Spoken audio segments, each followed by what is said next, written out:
findes en visdom, som ikke kan findes i bøger eller hos prædikanter.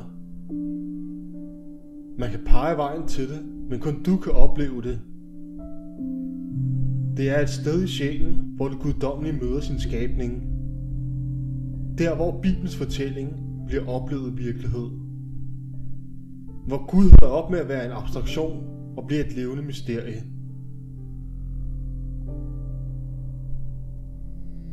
Mystikken er oplevelsen af Gud for dig som person.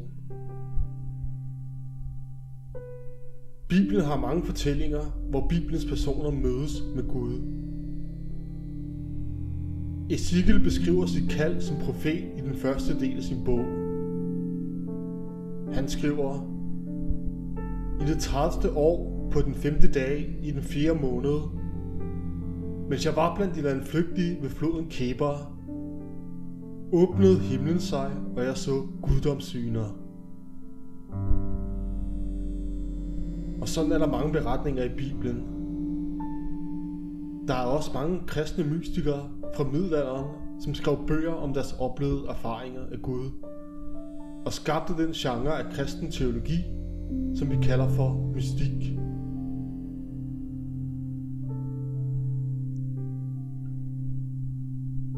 En nævnværdig kristne mystiker fra middelalderen er den berømte Meister Eckhart, der blev født omkring 1260.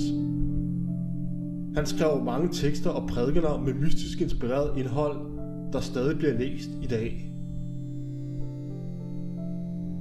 En anden vigtig mystiker er den senere Teresa af Avila, der blev født i 1515, hvis værker giver indsigt i hendes personlige rejse mod Gud og vejledning til andre på den mystiske vej. Centralt for mystikken i oldtiden, i middelalderen og i den moderne verden står det personlige og forvandlende møde med Guds ånd.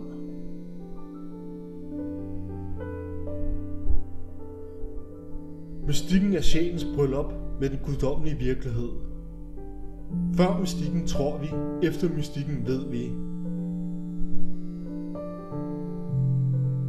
Mystikken har muligheden for at tage den troende ind i et rum, hvor der er stille, men hvor stilheden er fyldt op med Guds tilstedeværelse.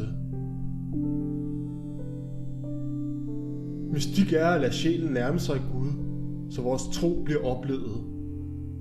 At bade i den guddommelige virkelighed. Det var relevant før i tiden, og det er lige så aktuelt for troende i dag.